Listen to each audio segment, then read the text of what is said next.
aqui, meu Deus, eu vou ter que tomar um café aqui. RBRP11. Vamos lá, essa é a bombinha. Por isso que eu falo, não segue o que eu tô fazendo, não. Não é recomendação, não vem na minha. RBRP11. RBRP11 é uma bombinha Xiano. Por que é uma bombinha Xiano? Vocês vão entender tudo. E é por isso que a gente tem que ler com muito cuidado os relatórios. Olha só o que ele traz no relatório. Ele vem dizendo que a vacância financeira é de 4% e a vacância física é de 10%. Se você não ler os detalhes que ele traz aqui, ó, não considerando o River One devido à renda garantida. O que é vacância física, gente? Vacância física é o seguinte, eu tenho lá X metros quadrados de área locável, né? O percentual de área locável que não está locada é vacância física. Vacância financeira é em relação ao valor que o fundo tem de expectativa de receber. O que é o caso do River One? Eu vou trazer mais para frente, mas basicamente o fundo ele comprou um prédio inteiro, um prédio comercial, né? Várias lajes corporativas inteiro, e era um pouco antes da pandemia. Ninguém sabia da pandemia ainda. E aí o fundo comprou, estava terminando a obra, a expectativa era de locar rápido, localização boa, prédio LEED Gold. Inclusive, mais uma vez, se você quiser que eu traga, na verdade, esse é um que eu vou trazer, falando detalhe por detalhe do que está acontecendo no RBRP11, e simplesmente eles não conseguiram alugar. Por quê? Porque veio a pandemia. Veio a pandemia, todo mundo saindo do escritório, então o gestor ele tinha uma expectativa de conseguir alugar, ele comprou o prédio inteiro e não alugou nada. E aí tinha uma renda mínima garantida, mas até agora ele não alugou. E a renda mínima garantida vai vencer, se não me engano, em setembro ou outubro agora de 2022. E, gente, quando vencer esse negócio, as cotações elas vão despencar, com certeza. Porque até então eles não conseguiram alugar, e aí a gente vai ver qual que é o discurso do gestor nessa situação. Então, olha só, notamos uma contínua melhora nos fluxos de pessoas nos prédios do nosso portfólio. O período foi muito bom em termos de visita no Mário Garneiro no River One. Acreditamos que o movimento deva continuar em junho. Nos últimos meses falamos sobre o efeito transbordo. Gente, se tem áreas que são muito mais procuradas, vai chegar um momento que naturalmente os preços vão subindo, e das duas uma. Ou a empresa ela chega e não tem mais vaga, ou ela fala, opa, peraí, isso aí eu não pago, né? E aí o efeito transbordo é justamente, peraí, então se eu não tenho condições de pagar esse valor, ou não tem mais uma área que eu desejo, eu vou ter que ir para um local que seja próximo dos principais centros. E é justamente isso que ele tem falado todo santo mês, né? Desse efeito transbordo, né? É a tendência da ocupação das áreas adjacentes às áreas que são mais procuradas lá em São Paulo. Então, ó, conforme o preço sobe e as áreas ficam escassas na região da Faria Lima e Itaim, começam a buscar áreas adjacentes. Foi justamente o que eu expliquei. Continuamos a trabalhar para reduzir a vacância do fundo, principalmente no River One, que está tipo 93% vazio, né? Dividendos. Então, o fundo distribuiu aí 45 centavos por cota. Aí você viu, ó, 70% CDI, né? É bem abaixo. Aí você viu o dividend yield de 9%. É por isso que o investidor iniciante ele se lasca, porque ele se baseia aqui no dividend yield. Ó, dividend yield de 9, certo? É dividend yield de 9, mas qual que é a fórmula do dividend yield? É provento dividido pelo valor da cota. Quanto maior o provento, maior o dividend yield. Mas quanto menor o valor da cota, maior o dividend yield. Então, normalmente os fundos, quando eles estão com problema, o valor da cota vai estar mais baixo. E aí você vai estar olhando o dividend yield alto, e ele não é alto por causa do numerador. Ele é alto por causa do denominador. E esse é o caso justamente do RBRP11, que é uma bombinha Xiano. Então, o portfólio fechou o mês com 10 ativos, vacância de 10%. Viu a esperteza do gestor? Aqui atrás, vou até voltar, ele traz aqui, ó, vacância de 10% não considerando, né? Vacância de 10%, não é vacância de 10%, é muito mais a vacância, certo? É porque ele não considera o River One justamente por causa da renda mínima garantida que estava dentro do contrato de compra, mas isso é uma parada bem fake, né? E eu vou fazer um vídeo justamente sobre isso para enfim, alertar e ver que o bicho vai pegar nos próximos meses, com certeza. Então tá aqui, o bom e velho River One. Olha aqui o prédio. É um prédio excepcional. Aí você vai perguntar, tá, Mauro, com tudo este ano, com tudo, por que você fez isso? A minha tese eu tento me cercar de várias garantias em todos os fundos que eu compro, mas eu tenho um pezinho levezinho ali, com um pouquinho mais de risco. E o River One não, né? O RBRP11 é um desse, né? A expectativa é, enquanto esse prédio tiver vazio, a expectativa é que, cara, as cotações vão cair muito. Sendo que esse é um prédio fantástico, só que ele tá vazio. E prédio fantástico vazio, ninguém quer saber disso. A gente quer saber de gente dentro, né? E olha só a vacância dele. 93,8%. Ele é um prédio que ele é laje corporativa com residência. A residência não faz parte do fundo, só a parte de laje. Só que tem o detalhe. Vamos ler aqui, ó. River One.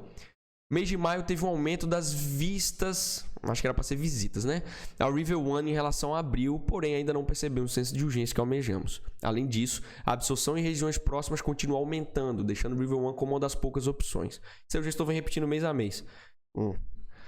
Como falamos no último relatório, o valor do condomínio é atrativo, próximo de 3,50. E aí, por que o condomínio é atrativo do River One? Justamente porque ele é um prédio que ele é residencial mais laje corporativa. Por mais que a laje corporativa, por mais que a residência não faça parte do fundo, o condomínio é dividido para todo mundo. Então, esse é um fator positivo. O imóvel é bom, o imóvel é novo. Se não me engano, ele terminou a construção em 2020. O problema é que ele está vazio. Então, a minha tese é justamente essa. Como é um imóvel muito bom e tem certificação ambiental, que é algo que é buscado hoje em dia, LEED Gold. O gestor ele fez uma compra num valor bom. O grande problema é que quando a gente elabora uma tese de investimento, a gente nunca vai saber o futuro. Então, o gestor ele teve uma intenção boa, mas aí veio a pandemia, né? Não conseguiu alugar até hoje. O único fato... E assim, tudo bem, o RBRP11 é um fundo que ele constrói, né? Se vocês olharem outros vídeos para trás, vocês vão ver que eu não gosto de fundo que seja de desenvolvimento puro. Por quê? Porque eu não gosto. É mais arriscado. O RBRP11, ele desenvolve, ele constrói, né? Eu procurei sobre o gestor, procurei sobre a gestão, sobre a equipe, e eles têm um know-how de desenvolvimento. Só que desenvolvimento envolve mais risco. Então, RBRP11 desenvolve. RBRP11, ele é bem mais arrojado. Então, o cara foi lá, comprou um imóvel vazio, na expectativa de alugar, deu o azar da pandemia. Mas se tem uma grande crítica que eu faço, depois eu volto nesse slide, é isso daqui, ó. Deixa eu continuar. É isso aqui, ó. Olha só a concentração no River One. 41%, ou seja, é uma alta vacância em quase metade do patrimônio líquido do fundo. Isso aqui, pra mim, foi o maior tiro no pé do gestor. Foi um tiro no pé muito grande. Porque quando você vê os outros, a participação é bem menor. E aí veio o RBRP11, né? Foi uma estratégia bem arrojada ter comprado um imóvel. E aí... essa que é a bombinha chiando. Então vamos lá. Aumento das visitas no River One, visitas, né, em relação a abril, isso aqui eu já li, beleza. Delta Plaza, né? No retrofit do Delta Plaza teve início em dezembro de 2021, a obra está quase finalizada. Retrofit, gente, imagina só. Imagina o Empire State Building, certo? O Empire State, sei lá quantos anos tem o Empire State. Vocês acham que dentro do prédio tá a mesma coisa de quando construiu? Óbvio que não. Então retrofit nada mais é do que uma obra para dar aquele up no prédio, né? Dar aquela revigorada, dar aquela revitalizada no próprio prédio. Então é isso que ele tá falando. O RBRP, ele faz esse tipo de aquisições. Ele compra, às vezes, um prédio que está um pouquinho mais acabado, ele dá uma melhorada no fundo, aumenta o aluguel e bota a gente dentro, né? Então é isso que ele está falando. A obra está quase finalizando. Portfólio logístico. O RBRP, ele também tem logístico dentro dele, mas a parte logística de dentro do RBRP é do RBRL11, ou seja, mesma gestora. E aí essa é a minha grande observação que eu tenho a fazer sobre aquele primeiro fundo lá, o MCCI11. Porque olha só, o RBRP concede de forma discricionária, ou seja, ele não é obrigado a fazer isso, um desconto, ou seja, não há cobrança não há cobrança de taxa sobre a alocação do P11 no L11, ou seja, não existe... Eu, como cotista do RBRP, não pago taxa para o L, já que é da mesma gestora. Então, assim, esse é o tipo de coisa que eu gostaria de ver no MCCI 11. Entendeu? É o tipo de detalhe que é sutil, mas às vezes você sente falta de ver isso, né? Então, ele vem dizendo justamente isso, ó. O fundo, ele faz aportes no segmento logístico através do outro fundo da própria gestora, porque ele, né, a tese dele é que possibilita uma liquidez, né? E óbvio, ele está valorizando a casa dele, né? Então, o fundo, né, o RBRL distribuiu 0,65, né? E é desse jeito que, olha só, eu esqueci até de marcar aqui, ó. considerando a posição relevante do RBRP, é superior a 1/3 do RBRL. Certo? Então, assim, imagina se fosse pagar a taxa em relação a isso, enfim, toda a importância, todo o carrego, e até mesmo os problemas do Pay, imagina. Com todo esse problema do River One, imagina o gestor ainda vai cobrar a taxa, né? Aí é um tiro no pé muito grande. Estratégia de desenvolvimento, que nem eu falei para vocês, a EBR é uma gestora que tem expertise na área de desenvolvimento. E lembrando, desenvolvimento é ciclo de mercado, você constrói durante um período, vende em outro e às vezes quando terminar a obra vai estar no período que ninguém quer comprar. Então, desenvolvimento é igual a mais risco. Estratégia de desenvolvimento direto via FIIs, desenvolvimento do projeto da Corporate Boutique foi finalizado e o projeto foi protocolado. Estamos aguardando aí o processo para o início das obras.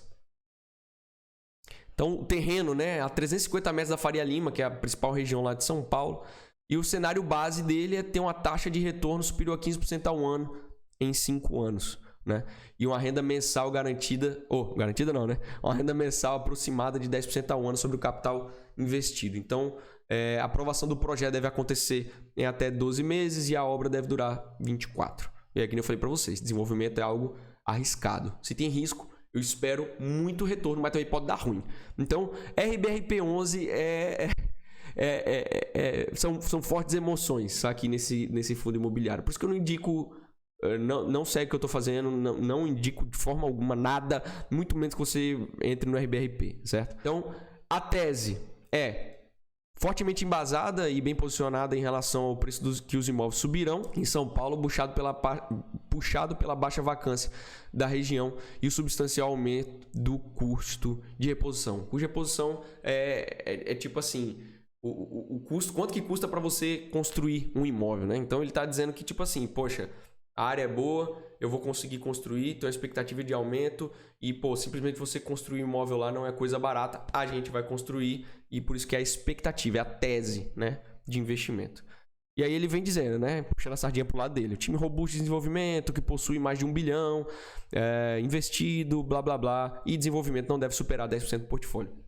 E mais uma vez falando, desenvolvimento é igual a risco e ele não quer subir mais de 10%, ele não quer trazer muito risco para dentro do fundo. Essa imagem ela é interessante porque ela é interessante primeiro para ver essa cagada aqui, né, de 40%, essa concentração muito grande num único imóvel que está vazio, mas principalmente para a gente ver qual que é a estratégia dentro do RBRP.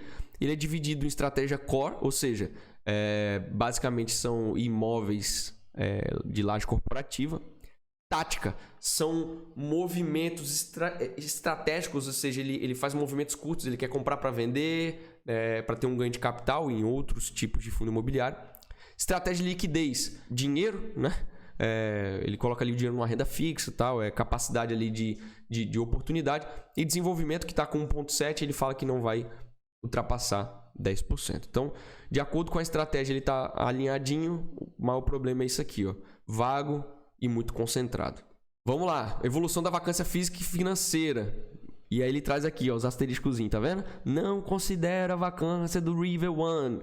Por isso que é importante você ler o resultado, ler o relatório. O que a gente olha aqui? Ele vem trazendo que a vacância financeira está apenas de 4%. Certo? E quando acabar a renda mínima garantida? E depois eu vou explicar o que é a renda mínima garantida, que é uma maquiagem muito... Se você não souber o que você está fazendo, meu Deus do céu. Mas o que é a minha expectativa, infelizmente? É que a receita, que é essa barrinha, nos próximos meses ela vai despencar. Ela vai despencar.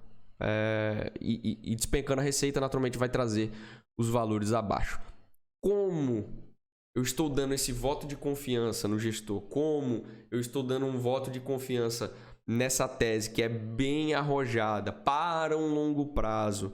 E eu estou com um percentual de RBRP11 na minha carteira que eu fico confortável, tudo para mim, não para você. Eu já meio que percebo, tudo bem, pandemia foi aqui, teve a recuperação. E o que a gente percebe na cotação do RBRP? Tá caindo. E a tendência, sinceramente, é que caia muito mais depois que acabar a renda mínima. Porque tem tanta gente que tá lido no relatório do RBRP, com certeza, porque entrou, sei lá pelo quê. E aí quando o preço pecar, meu Deus, aí vai vender e aí é desespero, o povo vai vender mais e vai ser desespero total. Mas vamos ver se a minha tese para esse caso vai estar correta. A minha expectativa é que eu tenha no longo prazo, né, que, poxa, o prédio é bom, que se loque e que eu tenha, além, né, de voltar a ter os proventos mensais recebendo, que eu tenha uma possibilidade de ter um ganho de capital expressivo. Mas é risco.